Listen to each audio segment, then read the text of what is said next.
Bom dia, mais uma manhã com Deus, priorizando a palavra de Deus, e nesta manhã do dia 2 de maio, nós vamos meditar em 2 Crônicas, do capítulo 26 ao capítulo 29.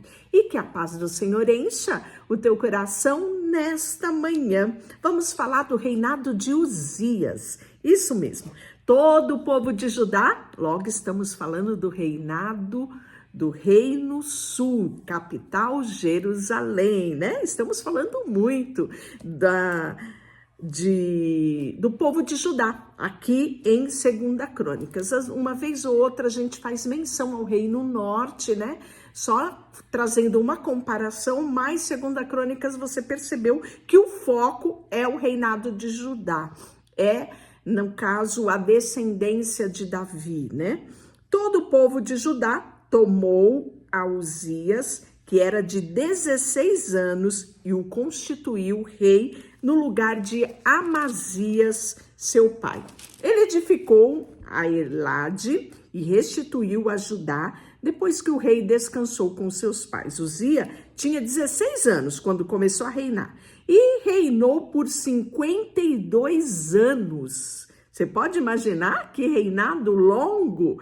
Ele reinou em Jerusalém, que era a capital do reino Judá, né? Reino Sul, e era o nome da sua mãe Jecolias de Jerusalém. E ele fez o que era reto aos olhos do Senhor, segundo tudo que fizera Amazias, o seu pai. E ele se propôs a buscar a Deus nos dias de Zacarias, que era sábio nas visões de Deus, nos dias em que buscou ao Senhor, Deus o fez prosperar. Então isso já traz uma característica, né, sobre o reinado de Uzias. E não é à toa que ele teve um reinado longo, né? Reinou até mais do que Davi, Salomão, em toda a sua sabedoria. Reinou apenas 40 anos, como seu pai Davi reinou. Então você percebe aqui que Uzias, né, já reinou 52 anos ali em Jerusalém.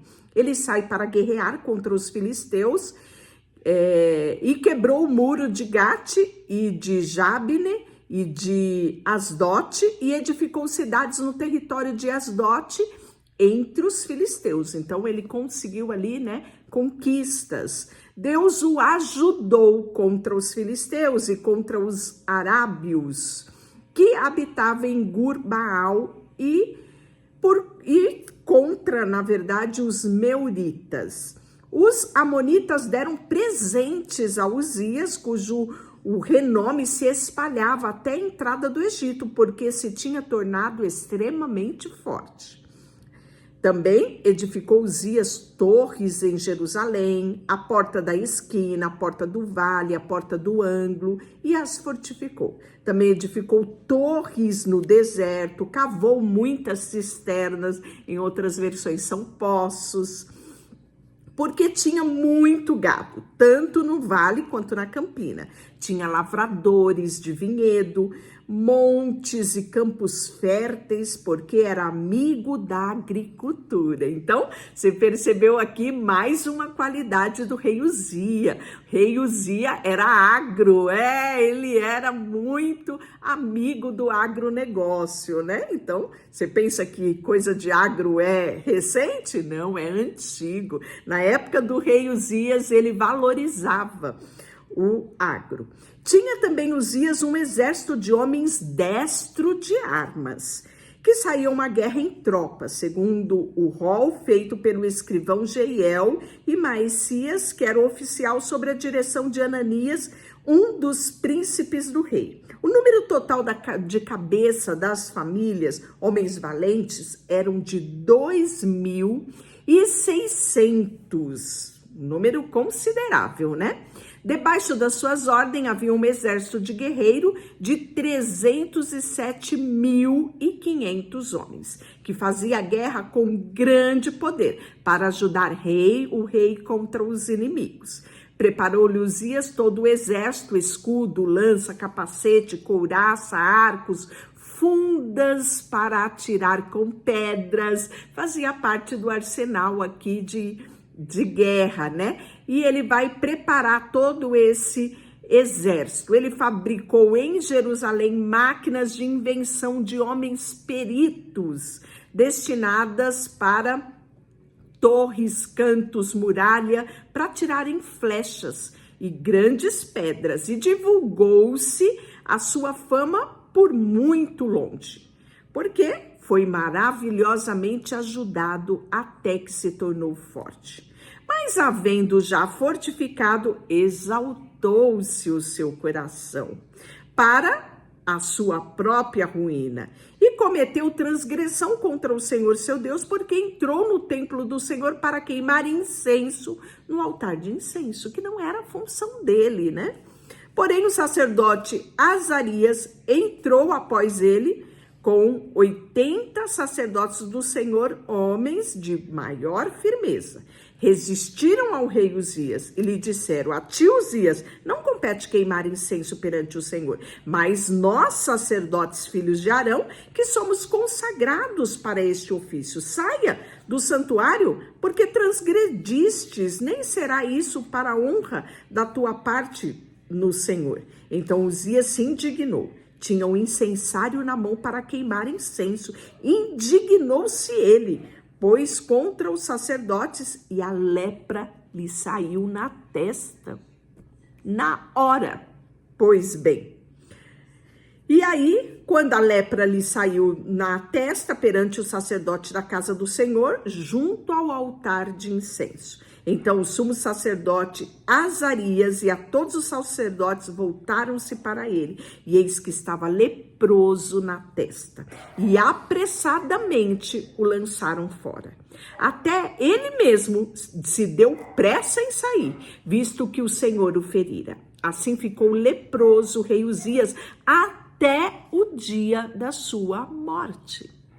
Pois bem, ele morou, né, ali separadamente, por ser leproso, ele foi excluído numa casa separada. Jotão, seu filho, que ficava representando ele na casa do rei e julgando o povo. Quanto aos mais atos de Uzias, tanto os primeiros quanto os últimos, né, o profeta Isaías, filho de Amós, o escreveu. Então você logo percebeu, se Isaías escreveu, nós vamos ter referência dele lá no livro de Isaías. Descansou Uzias com seus pais, e com os seus pais foi sepultado no campo do sepulcro que era do rei, dos reis, porque disseram: ele é leproso, e Jotão, seu filho, reinou em seu lugar. E aí, nós vamos ver agora no capítulo 27 o reinado de Jotão. É interessante, né, que Jotão ele começou a pegar uma grande experiência no reinado, porque de uma certa forma, como seu pai não podia estar no meio do povo, ele era um porta-voz, né, meio que ele reinava ali junto com o seu pai. Ele tinha 25 anos de idade quando ele começou a reinar, e reinou 16 anos, isso em Jerusalém. Era o nome da sua mãe, Jerusa, e ela filha de Zadok. Fez o que era reto perante o Senhor, ou seja, deu continuidade ao reinado do seu pai, tudo que fizer Uzias seu pai, exceto ele não entrou no templo do Senhor, né? Ou seja, ele viu o que aconteceu com o pai dele, ele tomou isso por experiência, né? E aí nós vamos ver que, infelizmente, nessa época do reinado, mesmo Uzias temendo ao Senhor, o povo praticava o mal, né? Ele vai edificar a porta em cima da casa do Senhor, ele vai edificar muitas outras sobre o muro de Ofel, também edificou cidades na região montanhosa de Judá, nos bosques, castelos, torres, vai ter muita edificação aqui no reinado de Jotão. Ele também vai guerrear contra os reis de Amon, e ele vai prevalecer sobre eles, de modo que os filhos de Amon, naquele ano, lhe deram 100 talentos de prata, e 10.000 coros de trigo, e 10.000 de cevada. Lhe trouxeram os filhos de Amon também, no segundo e no terceiro ano, né? Por conta dessa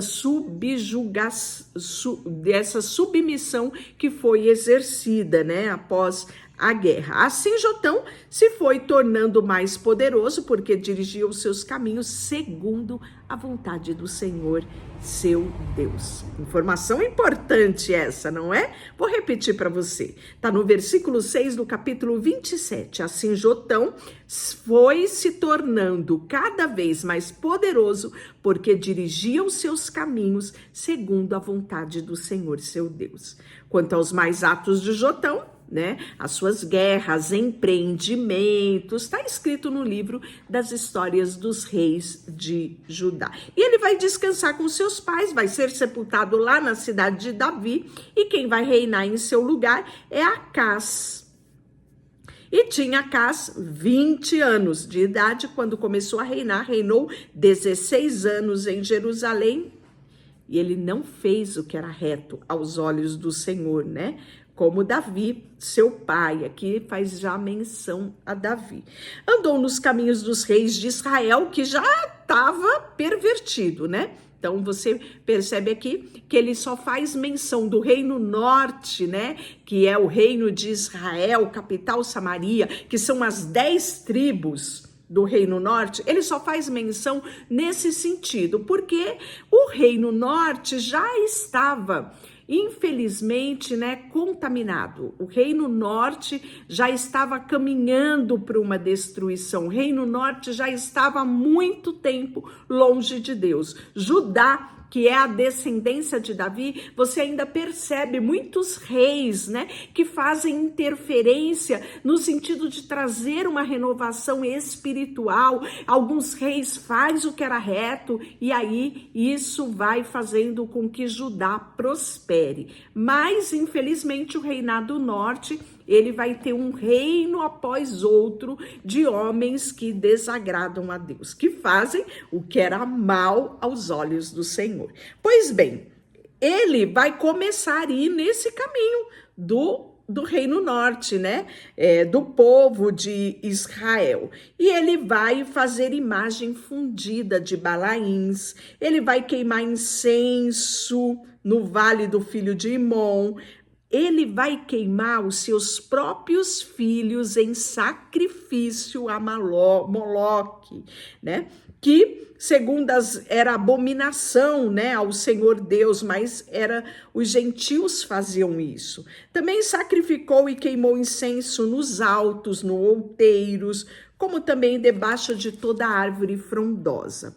Pelo que o Senhor, seu Deus, o entregou nas mãos dos reis sírios, o qual o derrotou e o levou ele para um cativeiro com uma grande multidão de presos que trouxeram de Damasco. Também foi entregue nas mãos do rei de Israel, o qual lhe infligiu grande derrota.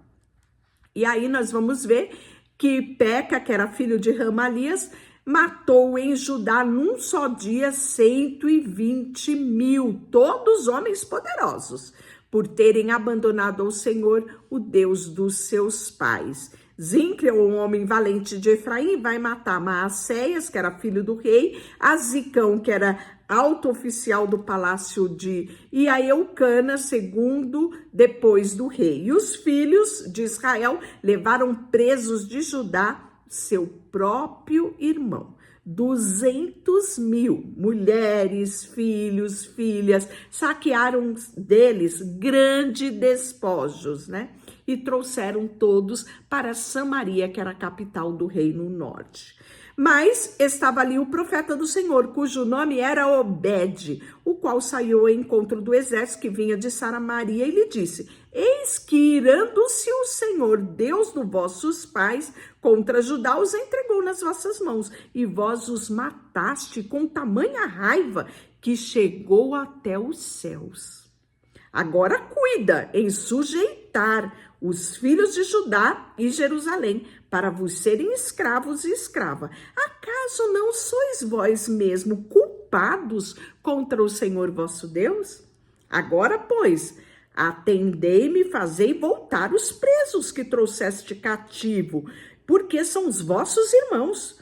Porque brasume da ira do Senhor que está sobre vós. Então, levantaram alguns nomes dentre os cabeças dos filhos de Efraim, a saber, Azarias, que era filho de Joanã, Berequias, que era filho de Mesilemote, e Jezequias, que era filho de Salum, e Amasa, que era filho de Aldalai, contra os que voltavam da batalha. E lhe disseram: não fareis entrar aqui esses cativos, porque intentais acrescentar o nosso pecado e a nossa culpa diante do Senhor, ainda outro pecado.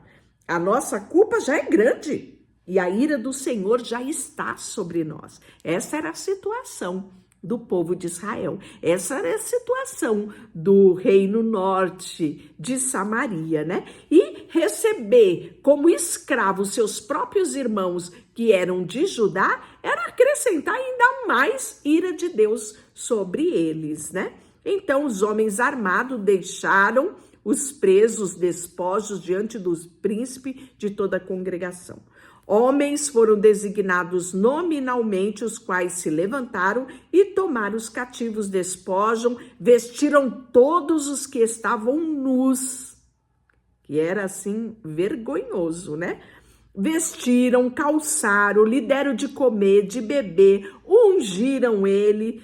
Todos os que por fracos não podiam andar, levavam nos jumentinhos a Jericó, cidade das palmeiras, e a seus irmãos. Então voltaram para Samaria. E naquele tempo mandou o rei Acás pedir ao rei da Síria que o ajudasse, pois vieram de novo os edomitas. O povo de Edom. E sabe de quem eles são descendentes? De Esaú, irmão de Jacó. Então tenha tudo um parentesco ali, né? Pois bem, também os filisteus deram contra a cidade da Campina do sul de Judá e tomaram Bet-Semes, né? Então mais uma vez diminuiu ali o território de Judá, porque o Senhor humilhou a Judá por causa de Acás, rei de Israel, porque este permitiu que Judá caísse em dissolução. E ele e todos se entregou à transgressão contra o Senhor. Veio a ele Tiglat-Pileser, que era rei da Síria, porém o pôs em aperto em vez de fortalecê-lo, porque Acás tomou o despojo da casa do Senhor e da casa do rei e dos príncipes e deu ao rei da Síria, porém isso não o ajudou. E aí nós vamos ver a idolatria como era forte já naquela época. No tempo da sua angústia, cometeu ainda maiores transgressão contra o Senhor.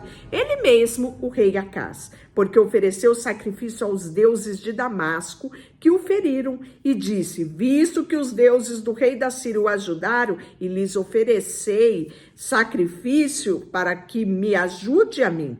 Porém, eles foram a sua ruína e a ruína de todo Israel.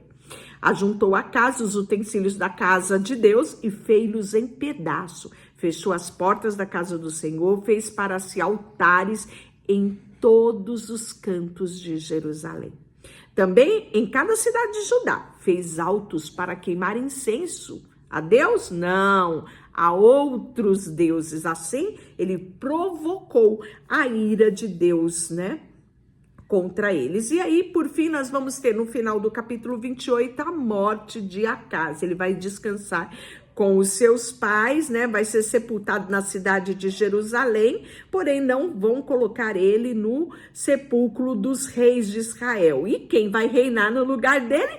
Ezequias, isso mesmo, vai reinar em seu lugar. Então, você tá vendo que aqui em 2 Crônicas nós vamos fazer menção do reinado de Ezequias, e o reinado de Ezequias, de Uzias, é menção lá no profeta Isaías. Você vê que coisa extraordinária a palavra de Deus, né? Existe todo um conjunto, né? Que é extraordinário nós percebermos, e Crônicas relata isso, os acontecimentos do dia a dia nos reinados.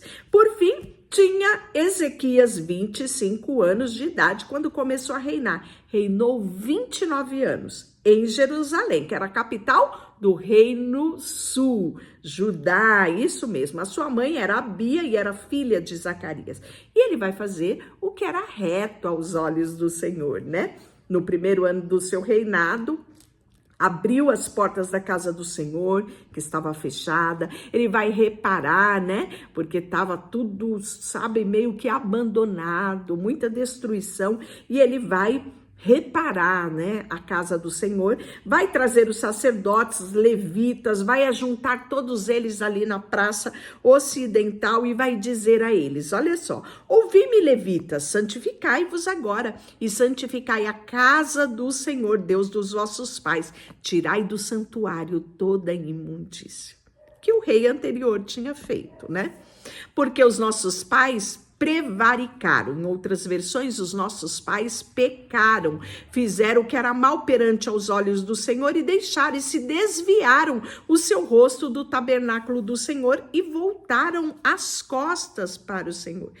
E aí ele vai falar, também fecharam as portas do templo, apagaram a lâmpada, não queimaram incenso, ofereceram holocaustos a outros deuses e não ofereceram holocausto no santuário do Deus de Israel, pelo que veio grande ira do Senhor contra Judá e Jerusalém e entregou todos ao terror e ao espanto, né? Que eram os inimigos virem contra eles. Pois bem, agora eu estou resolvido, que ele fala, a fazer aliança com o Senhor Deus de Israel, para que se desvie de nós o ardor da sua ira. Filhos meus, não sejam negligentes, pois o Senhor vos escolheu para estardes diante dele e para o seguirdes, para serdes seus ministros e queimar incenso na sua presença, né? E aí os levitas vão fazer a purificação do templo, né? Vai se levantar vários levitas, entre eles Maate, né? Que era filho de Amazai, Joel, né? Então você vai ver não só dos filhos dos coatitas, mas dos Merares também, todos eles se levantaram para esse tempo convocado pelo rei Ezequias, né? E aí eles vão congregar os seus irmãos, vão santificarem, né, junto à ordem do rei, vão purificar a casa do Senhor, os sacerdotes vão entrar para essa purificação, vão tirar toda a imundícia para fora da casa do Senhor, tudo que eles acharam lá dentro do templo, e aí eles começaram a santificar no primeiro dia do primeiro mês, no 8º dia do mês, né, eles vão vir ao pórtico do Senhor para santificar a casa do Senhor e fizeram isso por 8 dias, né? Então foram ter com o rei Ezequias no palácio e disseram, já purificamos toda a casa do Senhor, como também o holocausto, né? O altar, com todos os seus utensílios, mesa dos pães da propiciação, todos os objetos. Também todos os objetos que o rei Acaz, no seu reinado, lançou fora na sua transgressão, nós já reparamos, já santificamos, eis que está tudo diante do Senhor. E Ezequias vai restabelecer o culto ao Senhor, isso mesmo. Ele manda trazer 7 novilhos, ele vai se levantar de madrugada, reunir os príncipes da cidade, todos eles, vai trazer cordeiros, bodes, carneiros, vai fazer oferta pelo pecado em favor do reino, do santuário de Judá. Nós vamos ver que vai ser feito todo o sacrifício pelos sacerdotes, vai restabelecer os levitas na casa do Senhor. Então nós vamos ver que tudo isso vai acontecer, né? Esse momento de renovação espiritual no reinado de Ezequias. E amanhã nós vamos falar sobre a Páscoa que vai ser celebrada aqui por Ezequias. Deixa eu orar por você, Senhor, nesta manhã colocamos diante de Ti o nosso coração, a nossa vida, tudo que temos e tudo que somos. Colocamos diante de Ti e declaramos que Tu és o nosso Deus, o nosso Senhor, a quem adoramos. Em nome de Jesus, amém, e Deus te abençoe.